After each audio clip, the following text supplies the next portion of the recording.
Hi, you've tuned into CKUW 95.9 FM here in Winnipeg, Manitoba. I'm the host, Tammy Wolf of Truth Before Reconciliation. This is actually week 5 in a series that I have started on the topic of missing and murdered Indigenous women and girls and Two-Spirit people. I'm here with Hilda Anderson-Pyrz. She is the manager of the Missing and Murdered Indigenous Women and Girls and Two-Spirit People Liaison Unit at MKO. So I would like to welcome you, Hilda. Thanks so much for being here. Thank you, Tammy. I'm very happy to be here. I thought maybe we would just start by kind of giving the listeners some, background information on yourself. So maybe you want to start by introducing yourself and telling them a little bit more about your work and what you do at MKO. Okay. So I'm a Cree Indigenous woman originally from northern Manitoba. I'm a member of the Nisitziwasik Cree Nation, and I've been an advocate on ending all forms of gender-based violence towards Indigenous women and girls and two-spirited and gender diverse people for many, many years. I'm very passionate about this. I'm also personally impacted through my youngest sister. Her name is Dawn, and also my niece Louise, and my cousin Nancy as well, and many others that I've known throughout my lifetime who've been impacted by this national tragedy. So I come to it with a lot of passion and commitment, because I want to, change the narrative and build a new pathway for Indigenous women and girls for generations to come, so they don't have to have the same lived experiences as we're currently having here in Canada. For sure. No, definitely is very similar to many people who are doing activism. And I think I almost feel like too, hearing people's stories, a lot of people say, I think everybody in Canada is impacted through a loved one, right? So super honorable work that you're doing. I'm just in awe of some of the projects that you're working on. So I know that you are fairly well known for that role in working with the families for MMIWG. Your name's brought up a lot here in Manitoba. So what is it that,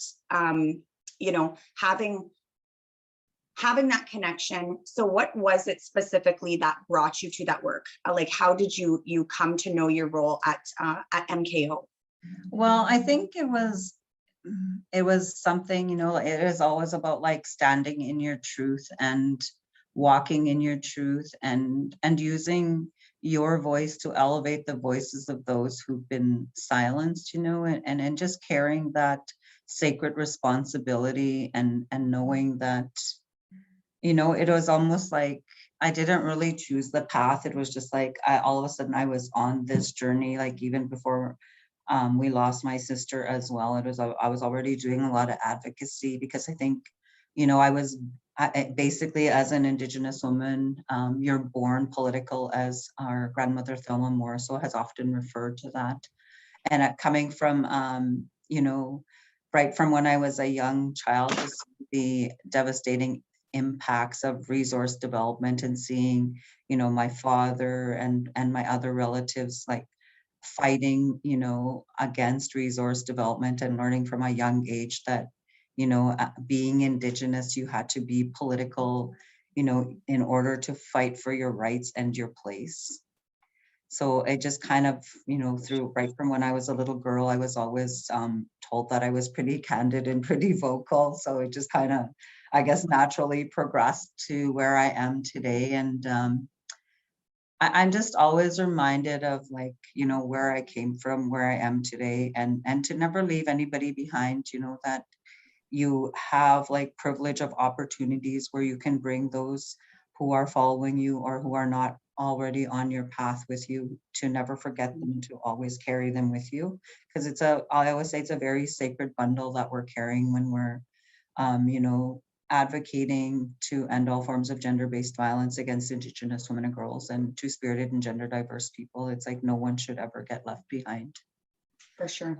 And then I just kind of, I was also the co-chair of the Manitoba Coalition for, I think it was maybe almost 4 years as well. So I had a lot of experience in advocating through that role as well, and building community connections and really elevating, you know, a lot of work that has already been done. Like there's many amazing people who are advocating on the issue of missing and murdered Indigenous women and girls, and who are also equally passionate like I am. Manitoba is kind of, you know, really almost the front runners in many Ground initiatives. zero. Yeah, because I always like to call it ground zero for sure. well, and Minister Bennett And- had referred to Manitoba as ground zero. So it's like, we want to change that narrative. And I know there's like yourself and many others who are working so passionately to do that, and really focusing on accountability as well. So I'm just kind of, and I presented at the United Nations too. I've had like many opportunities, and just standing in my truth, and, you know, carrying the voices. I never speak on anybody's behalf, but I'll help carry their voices. Right. And then this job at MKO was posted. I started here in 2017. So yeah, I started out as what was my title? I can't even remember off the top of my head. I think I was the MMIWG liaison, I think. And then I kind of, like, I started out by myself in a tiny little office, and then I just continuously advocated for different resources, because there's such a lack of resources too when it comes to supporting victims of gender-based violence. And now we have like a whole unit. We have 10 people in our unit, you know, and we're still really busy, and everyone on our team is very committed and has been impacted in some way too. So they bring that passion and that drive with them as well. And our program is also like really rooted in culture as well, because we hear from many families and survivors, you know, that they're hungry for reclaiming culture, ceremony, land-based activities, but also heavily focusing on prevention and awareness, and holding others accountable too. And we work a lot with families who are navigating the justice system through the tragic loss of their loved one, and also like kind of providing like wraparound supports to them as well, you know, when it comes to like healing, advocacy, and bringing other types of resourcing and supports in through referrals and stuff like that too. And our program focuses a lot on art therapy as well, you know, because many times when we're in a place of trauma, we've lost our voice. So we use other mechanisms for expression as well, because that's so important, you know, because if you're not ready to even, you know, use your voice, because you can use other outlets to tell your story, or for healing as well, because, you know, we don't expect individuals who come to our program to have to tell their story, because that's like always like, you know, taking individuals back to their trauma. And it's about centering them and meeting them where they're at, you know, and removing barriers, because we see a lot of services out there that you have to meet this criteria, that criteria, you know, and it's just like, you know what, we're here to help you. How can we help, you know?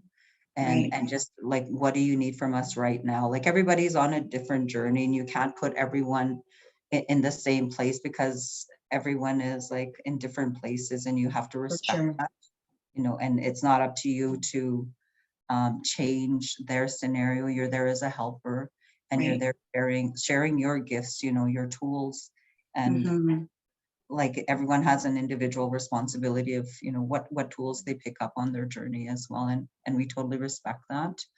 And we've had like, you know, some amazing healing gatherings too. And we just had one virtually, actually, because we had to change, you know, adapt to the COVID context.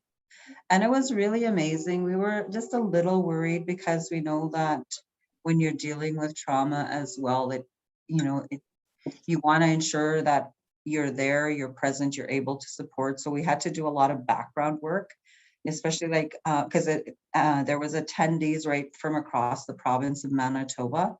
So we connected with community to ensure that they knew that we were doing this if that individual who was on with us was really triggered and going back to their trauma, that there'd be someone available to help in the community, and we had a lot of resources online too, and we had breakout rooms and everything. So it went really well. And we were also careful on selecting our agenda to ensure that we didn't go too deep, because sometimes when we're doing a lot of healing and stuff like that, we'll, have it usually for 4 or 5 days, we'll bring people together and we start out like gently, then we go a little deeper in dealing with grief. And then we bring them to a good place at the end, because we always have a clinical therapist working with us when we're doing that heavy lifting of working with trauma, because we want to ensure that we're not creating any further harm as well.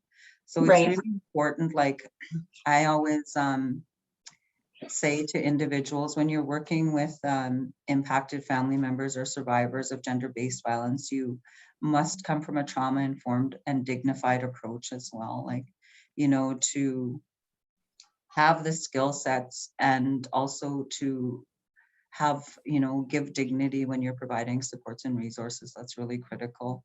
So now we're 2021, so I've been in the role for a few years already, and we're continuously expanding and also informing, others. Many come to us and seek advice and guidance about like our work and how we've done our work. And just kind of like also holding other colonial institutions accountable for how they deliver their services too, especially if it's not meaningful or having impact, or it's not done in a respectful way. So that as well, because through our advocacy, and if we're walking with families on their journey, which is, it's a real honor for us to be able to do that and to work with survivors as well, and the two-spirited and gender diverse people. Like it's truly an honor, for someone to trust you and to build that relationship with you and allow you to walk on that journey. So if we see others, other service providers not, treating them properly when we're advocating, we call it out as well, because, if you're coming from a place of trauma and you're not being treated well, when you're accessing a service, that's unacceptable, and it needs to be documented as well. That was one of the things I wanted to that's one of the things that I noticed when you were explaining what MKO does, your role, all of that. I felt like what a decolonial approach to providing services to people, and just I can't commend that work anymore, because it just and I know myself, I have had, there's people that come to me and say, where could I go? I know that MKO is definitely a place that I have. And then I've also mentioned your name, knowing that you do work in the liaison unit. So very informative for me as well, to kind of just look even more so deeper into that, that organization and what you guys do. So thank you so much for that work. Like I said, I'm very passionate, and it's like, how can we build mechanisms that are responsive from a decolonized lens? That's how I look at everything, because like even where I come from, like I grew up really rooted in my culture and my language, and recognizing the healing that the land brings. It's like, and I've worked a lot on myself through my own healing. It's like turning my pain into medicine for others as well. Exactly. That's exactly why I do the work. I mean, I unfortunately wasn't able to grow up with my culture in that way, but I mean, knowing it and growing and knowing more of myself. Yeah, we have many things in common, I think. So I did actually want to ask you what your thoughts were on the inquiry. So we all know that the inquiry was released 2019, June of 2019, and they did, I guess, I mean, I'd say the big finding within that report was that missing and murdered Indigenous women and girls is in fact genocide. So I was wanting to see, hear your thoughts on that. What do you think? Well, I think, I agree with the finding of genocide. Each and every Indigenous woman, girl, two-spirited and gender diverse person who shared their sacred truth in the process, which is evidence. It was a legal process, and those sacred truths and the evidence of institutions and knowledge keepers and experts formed what we now have as the 231 calls for justice, and their Right. legal imperatives, they must be acted on.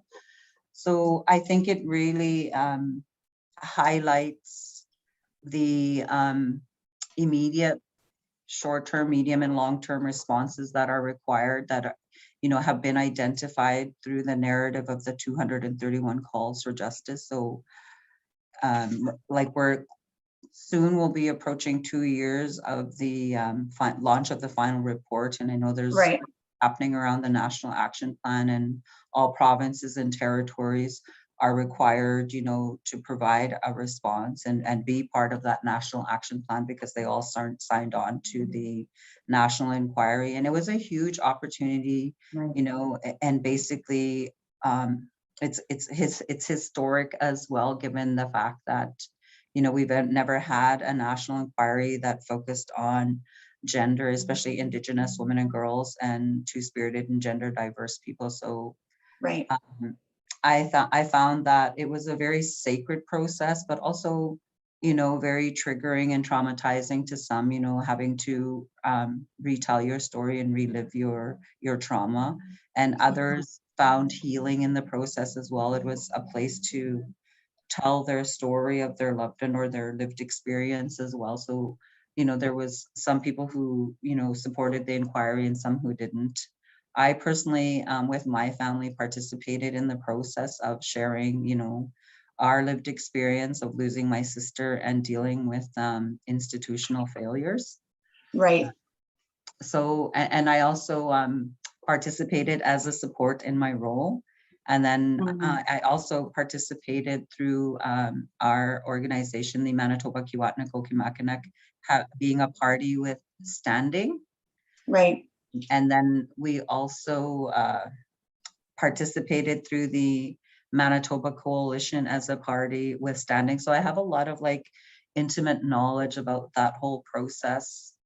And I found that it was a way to, share those sacred truths, that is evidence. I really like to highlight that it is evidence, and the 231 calls for justice are legal imperatives. And I'm hopeful whoever is listening here will go reflect on the 231 calls for justice and, see which part they fit into and start to develop a plan around it. Because, as Canadians, we all have a responsibility, and we are all part of the solution in ending the genocide, toward the genocide of Indigenous women and girls and two-spirited and gender diverse people. So I'm very, looking forward to that national action plan. And I always have a lot of hope, because of our resilience. We always have that hope that things are going to change for us. We see some change occurring, but when we see, the lives of Indigenous women and girls and two-spirited and gender diverse people are not a paper exercise.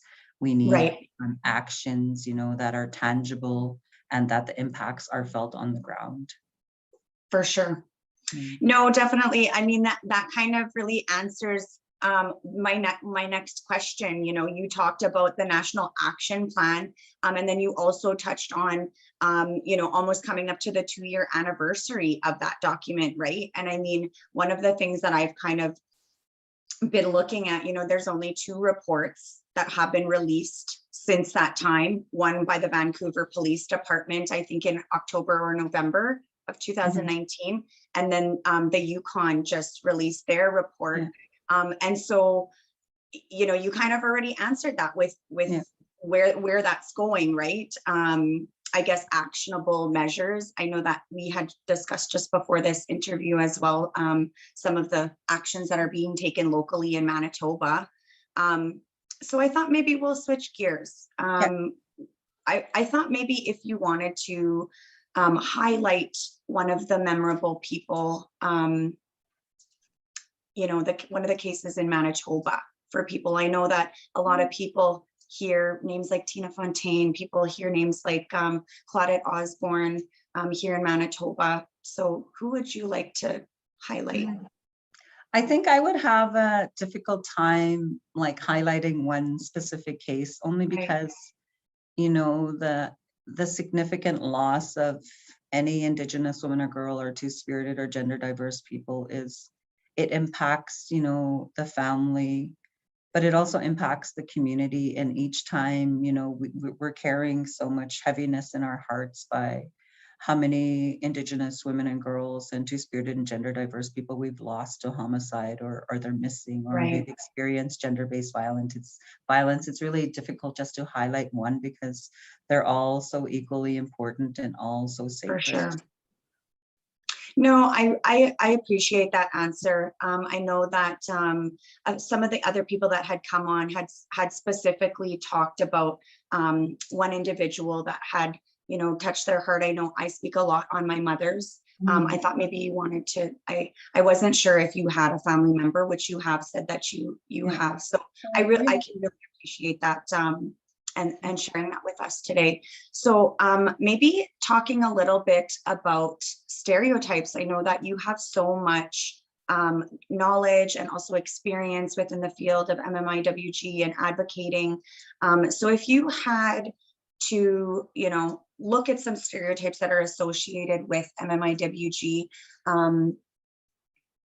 how would you explain breaking down those stereotypes, trying to change that narrative for the listeners out there who may not know that these things are stereotypes? I think, for listeners who are listening out there, you have to learn like the true history of Canada and how colonization has impacted Indigenous people and continues to impact, to truly come from a place of understanding and empathy and being part of the solution and being an ally. And when I say being an ally, I mean like walking with us and listening to us and respecting what we're saying and not trying to control the narrative, because that happens so often when we express what the needs are of our communities, or to end the genocide of Indigenous women and girls. It's like our voices are often silenced, even though we are the expertise and our experiences in knowing the ways forward, and that must be respected. And I think that's when we'll truly have a lot of significant change, when that mindset shifts, and the paternalistic attitudes of trying to save Indigenous people rather than recognizing our resilience, the beauty of our people, the sacredness of our people. We have to change that narrative. We don't have to change that narrative. Others who society does. Society that reflects on us like that, they devalue who we are as Indigenous women and girls, and media has a huge role to play in this as well, because by the way they share their narrative of who we are, especially when we're impacted by violence, and devaluing who we are, it perpetuates that violence, against us by sharing those narratives that we're not sacred, that our lives don't matter, because our lives do matter. We have I always say we have the right to live. We have the right to feel safe, and racism is so huge and it's so embedded in many institutions that it's like seeping out. Very much People think so. it's subtle, but it's so obvious. And racism is killing our women and girls and two-spirited and gender diverse people. The racism needs to end, and those barriers need to be removed. No, definitely. I can't agree with that more. Just talking about, the history. I know like my undergrad is in history, and I mean, really just my own knowledge. That's why I started this show. That's why I want to provide information, why I want to bring extraordinary people like yourself here, so that the listeners can hear not only your perspectives, but I mean, this is still the truth telling process, right? So we are actually kind of running out of time. So we're getting close to the end of the show. I did want to ask you about your suggestions. So I know those were some really great suggestions. You kind of led us into my last question here, which is really, how can people go further? How can people get involved? How can people, take that action? Looking at their own responsibility of how can I help try to create change in regards to MMIWG?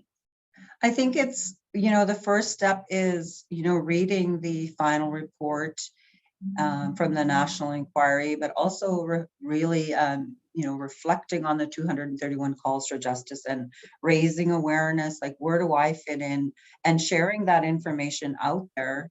And I think that's going to be really, really critical in how individuals get involved, is by educating yourself on the 231 calls for justice and sure. read national inquiry final report into missing and murdered Indigenous women and girls. Awesome. I can't think of a better suggestion than that, really, because that report, I mean, I don't want to say it's the end all be all, but I mean, that is direct evidence. As you mentioned previously, that's the document. And I know that's one of the things that I continually say to people, is that at least there is this document that is setting out, yes, this is what has happened, and it's there to inform people. So I know it's a long read. Yeah, it's a very, very long read, but I always like to leave by saying it was a legal process, and the 231 calls for justice are legal imperatives. They have to be acted on. For sure. Yeah. No, definitely. Thank you so much, Hilda. I wish we had more time. You have such wonderful contributions, not only to this conversation, but in the community, and being a community helper. So thank you so much, Hilda Anderson-Pyrz. Okay, thank you, Tammy. So yes, you have still been listening to Tammy Wolf and Hilda Anderson-Pyrz on Truth Before Reconciliation.